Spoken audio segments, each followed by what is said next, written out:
맵 리듀스 소스 코드 분석. 네, 안녕하세요.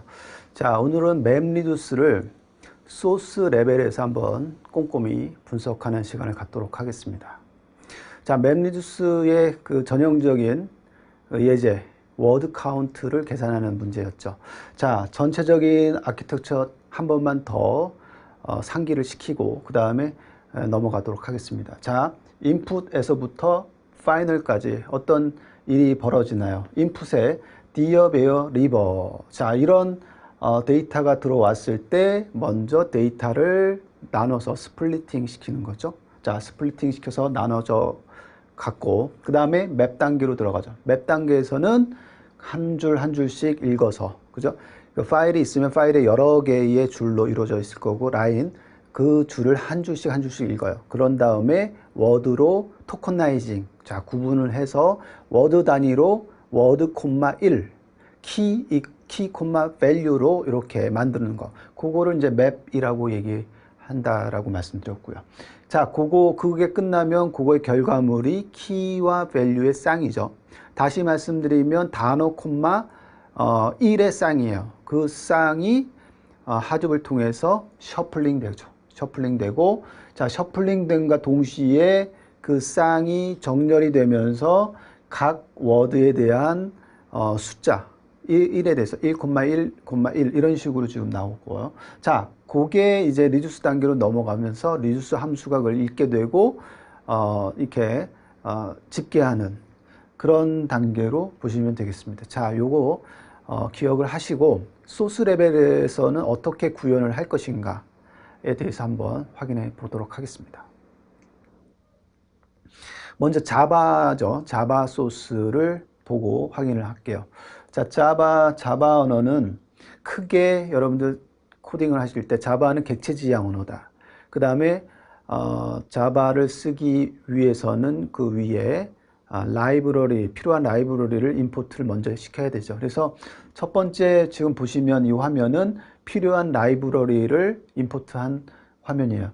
자, 일단은 자바를 쓰기 위해서 입출력에 관련된 익셉션이 일어날 수가 있죠. 입력과 출력할 때는 특히 예외 처리가 일어날 수가 있습니다. 그래서 예외 처리에 대한 라이브러리를 두었고, 두 번째 줄은 스트링 토커나이저를 둬서 이 자바의 기능 중에 스트링 문장이 왔을 때, 긴 여러 문장이 왔을 때 그거를 단어로 단어로 이렇게 쪼개는 그런 토커나이저가 있거든요. 스트링 토큰 처리기.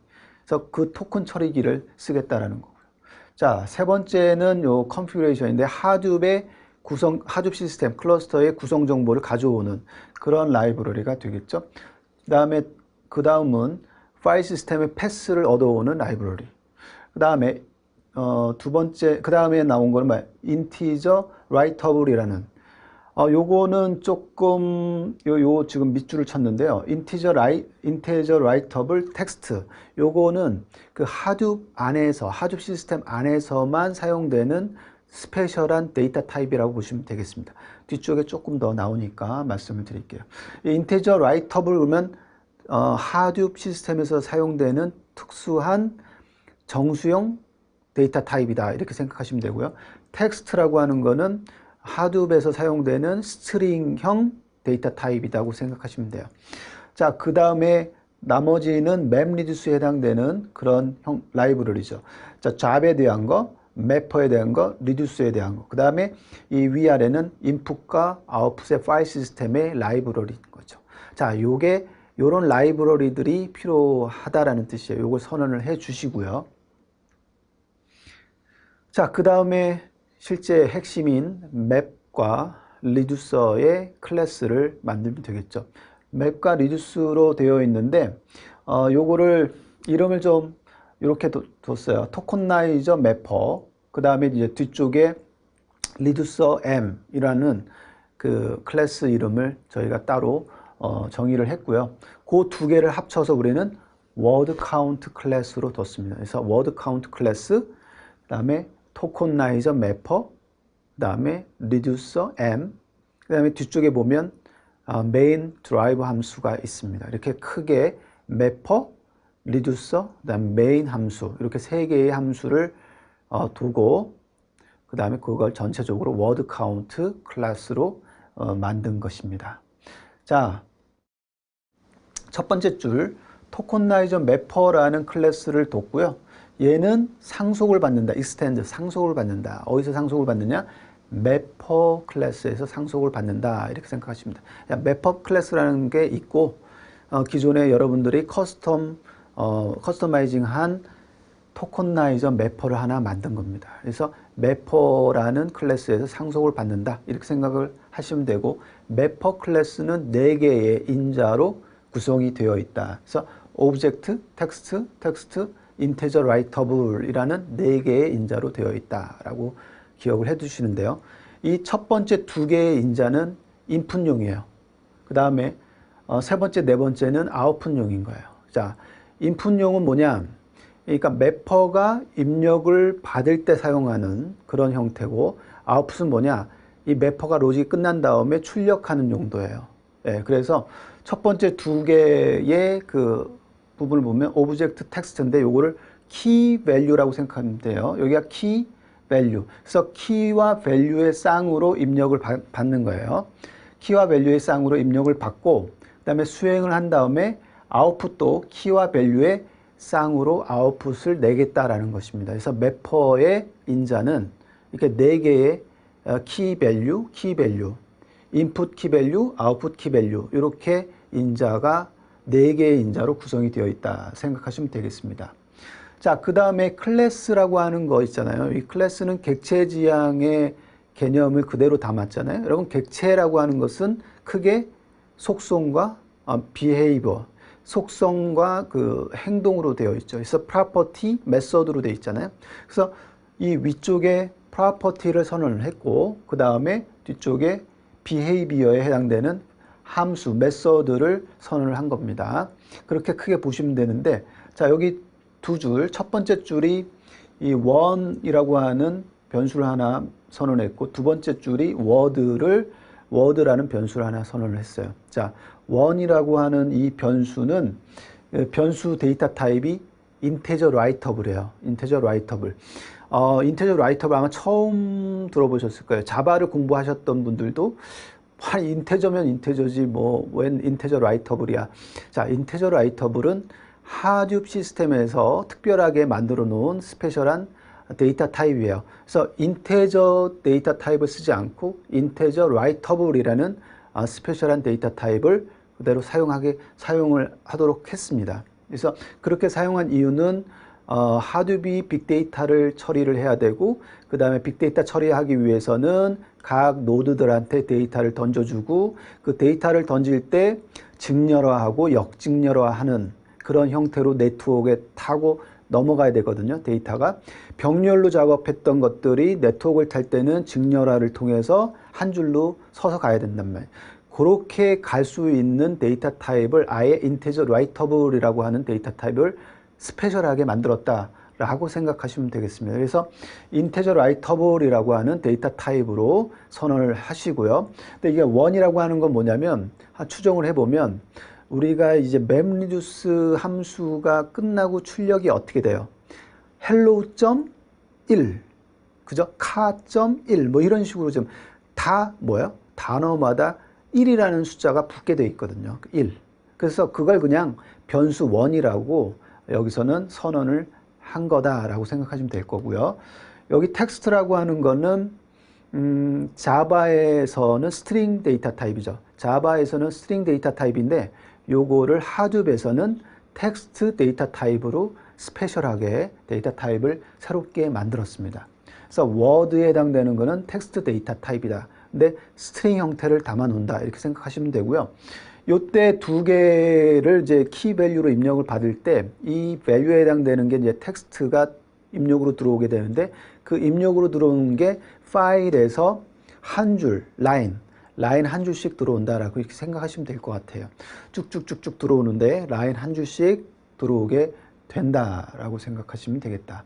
자, 텍스트로 선언한 이유는 이 스트링이기 때문에 스트링 처리가 상당히 처리하기가 쉽거든요. 단어 처리할 때. 그렇기 때문에 텍스트라는 데이터 타입을 썼다. 자, 그 다음에 map 함수로 들어가죠. map 함수는 키와 value로 되어 있고요. 그 다음에 context라는 파라미터를 하나 더 받습니다. 이 컨텍스트 파라미터는 나중에 맵과 리듀스들끼리 데이터를 커뮤니케이션 할 때 사용한다라고 생각하시면 돼요. 그래서 텍스트를 write하면 던져주면 리듀스 함수가 받게 되는 형태가 됩니다. 그래서 맵과 리듀스 상태에서 여기 데이터를 만들어 놓은 출력 값을 리듀스한테 보낼 때 컨텍스트라는 이런 객체를 사용한다라는 겁니다. 그래서 이 변수의 변수 파라미터, 아니 그러니까 그 맵 함수의 파라미터로 세 개의 파라미터가 필요하다라는 겁니다.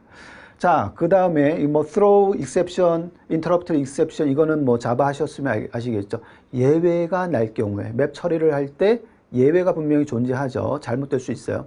예외가 날 때 던져버려라. 뭘로? IO exception이 일어나면 그쪽으로 던지고 interrupt exception이 일어나면 그쪽으로 던져라. 예외 처리를 그쪽으로 받아서 exception 핸들러가 받아서 처리해라. 이런 뜻이죠.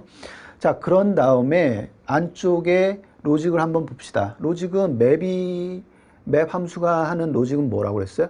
자, 한 줄씩 받아서 얘를 잘라내는 거죠. 워드를 잘라내는 거죠. 이제 워드를 잘라내는 것을 얘는 스트링 토커나이저라는 이 별도의 툴이 있기 때문에 쉽게 잘라낸다는 거죠. 그래서 스트링 토커나이저라는 함수를 써서 우리가 value를 하나씩 잘라내겠다라는 거죠.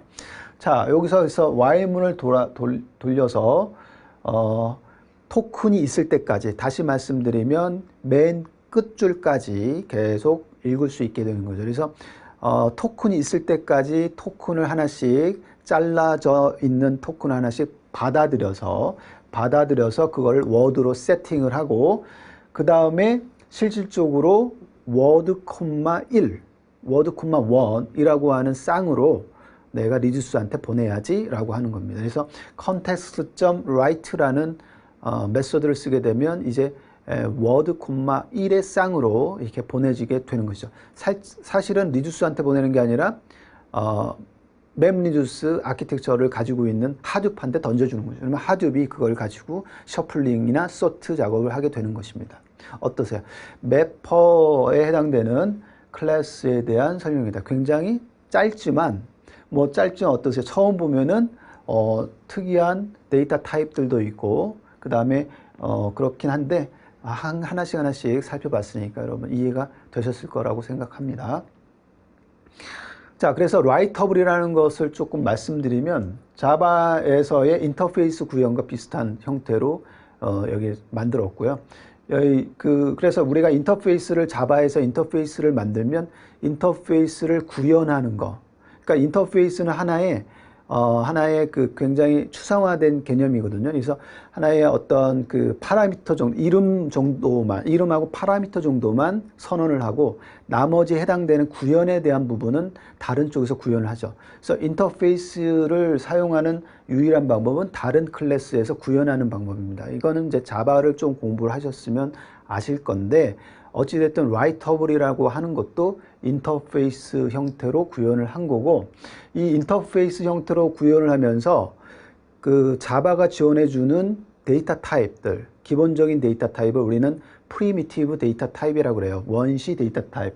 아시다시피 인테저, 뭐 스트링, 그 다음에 이런 데이터 타입 있죠. 기본적으로 제공해주는 그런 데이터 타입인데 그것을 라이터블로 하둡에서는 바꾸고 하둡의 라이터블을 자바의 인테저는 인테저 라이터블로, 자바의 스트링은 하둡에서의 텍스트로 그런 형태의 매퍼 클래스로 만들었다라는 겁니다.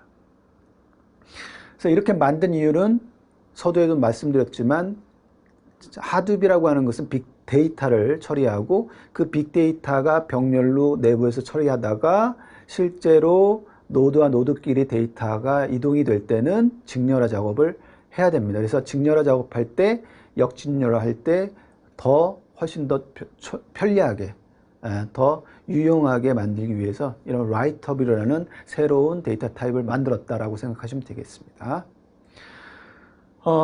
지금 인테저 라이터블이라는 것만 저희가 봤지만 이건 인테저를 그대로 만든 거고요. 자바의 인테저를.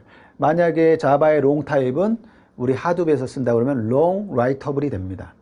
자바의 더블은 더블 writeable이 되고요. 자, 이런 개념으로 각각의 프리미티브 데이터 타입을 자바의 프리미티브 데이터 타입을 하둡에서는 writeable이라고 하는 스페셜한 데이터 타입으로 바꿨다.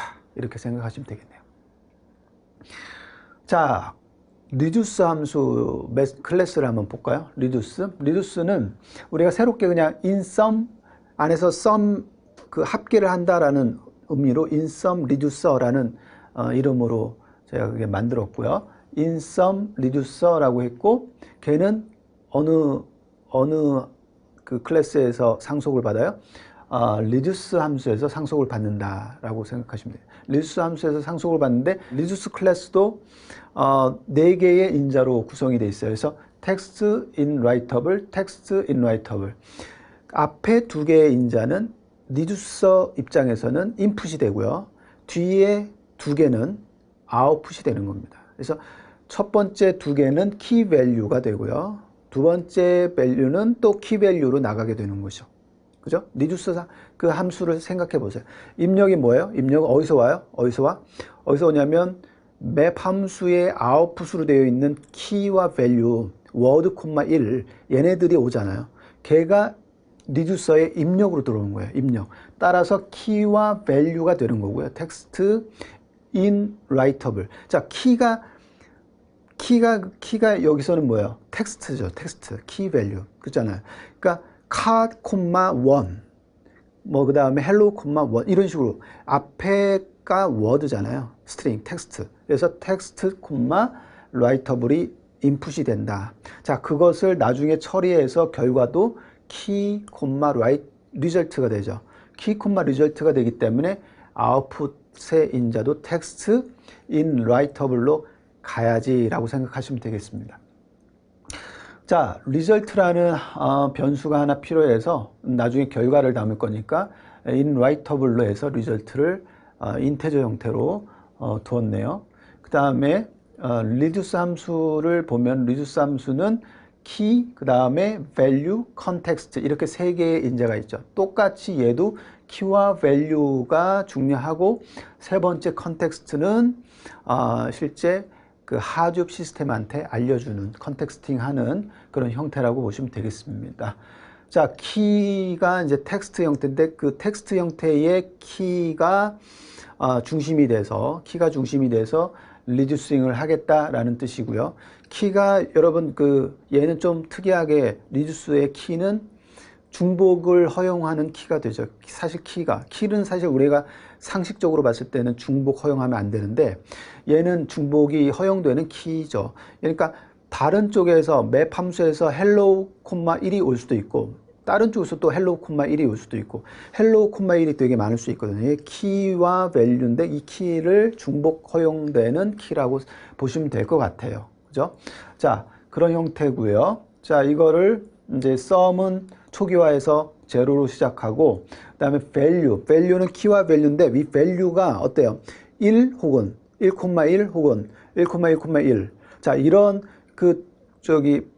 배열처럼 오잖아요. 그렇죠? 그걸 iterable 형태로 온다. 그러니까 이런 형태로 오는 거를 우리가 가져다가 이제 summation 하면 되는 거죠. 그래서 하나씩 summation 하면 되는 거죠. 그래서 값을 얻어서 그 값을 하나씩 더하기 하면 sum이라는 변수에 담길 거예요, 결과가. 그 sum이라는 변수를 result로 담아 놓고 context.write 메소드를 써서 알려주는 거죠. 자, 키와 result가 끝났다.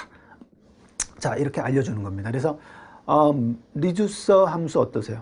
자, reducer 함수의 입력은 키와 value의 리스트고 그거를 받아다가 키 중심으로 value를 다 계산을 하고 그 sum을 키, result로 만들어서 보내는 형태가 reducer 함수가 되겠습니다. 그 다음에 main 함수가 남아있죠. main 함수는 drive 함수라고 그래요. 그래서 drive 함수는 결국은 driving 하는 거죠. 그래서 전체적인 구성 정보, 그 다음에 일을 시키는 실제로. 그래서 필요한 객체를 인스턴스 하거나, 그 다음에 그 객체의 어떤 속성 값들을 세팅하거나 그 다음에 실제 런하는 그런 형태가 이제 메인 함수에 들어가 있다 생각하시면 되겠죠. 자, 메인 함수 보면 이 string argument에서 argument를 받는 나중에 그 잡을 하나 만들 때 이제 잡 컴파일을 한 다음에 서브미션을 할 거예요. 그 커맨드 라인에서. 그래서 커맨드 라인 인터페이스에서 보면 커맨드를 주고 뒤쪽에 아규먼트가 오잖아요. 그래서 그 아규먼트 값을 이제 인풋으로 받게 된단 말이에요. 그런 아규먼트 값을 나중에 여기서 아규먼트 제로에 해당되는 거, 1에 해당되는 걸 나중에 쓰거든요. 자, 그거랑 이제 일맥상통하게 되니까 그 생각하시면 되는데, 자, 여기 메인 함수는 크게 어떻게 돼요?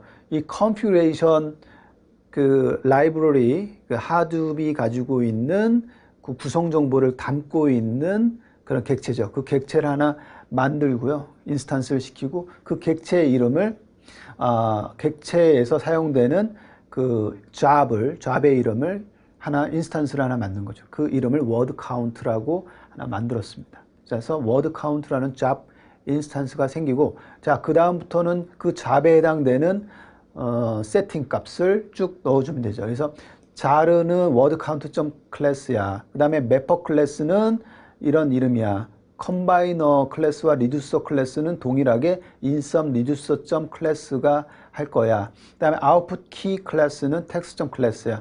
output value 클래스는 inwritable 클래스야. 이런 식으로 잡 인스턴스한테 세팅을 해주는 겁니다. 자, 세팅을 해주고 그 다음에 각각의 그 input 파일, output 파일, 최종 파일이죠. 그게 뭐냐에 대해서 입력을 받아서, 이 입력은 누가 주냐, 언제 주냐? 여러분들이 잡 서브미션을 시킬 때 명령어 줄에서 아규먼트를 줄 거예요. 예. 자, 아규먼트를 준데 그거 입력 받아서 여기다 세팅을 하고 맨 마지막에 job.write for completion이라는 게 요거죠. wait죠. wait for completion에서 완성이 끝날 때까지 기다리는 그런 어떤 메소드를 쓰게 되는데, 요 메소드가 결국은 맵리듀스 잡을 실행시키는 메소드입니다. 그래서 기억나세요? 그 구조, 커맨드 환경의 구조에서 여러분 HDFS 클라이언트가 있고 여기서 오퍼레이션을 할 때 네임 노드한테 물어보고 그 다음에 데이터 노드에 라이트 되면서 쭉 써지고 완료가 되면 컴플리션이 끝내준 그 전체 로직 기억나실 건데, 그런 로직이 끝날 때까지 잡을 기다리는 거고, 그 끝나서 결과가 true로 온다 그러면 제로로 오게 되고, 이 제로는 결국 system.exit으로 가서 정상적인 종료가 되는 것이고, 만약에 true가 오지 않으면 1이 나올 것이고, 1이 나왔다는 얘기는 문제가 생겼다, 비정상적인 종료가 된다라는 사실을 알 수가 있을 것 같습니다. 자, 지금까지 맵리듀스의 워드 카운트 문제를 자바 언어로 소스 레벨에서 하나씩 한 줄씩 한번 살펴봤습니다. 여러분 이해가 되셨나요? 이해가 안 됐다 하면은 다시 한번 차근차근 살펴보시기 바랍니다. 지금까지 맵리듀스를 소스 단계에서 분석해 보셨습니다.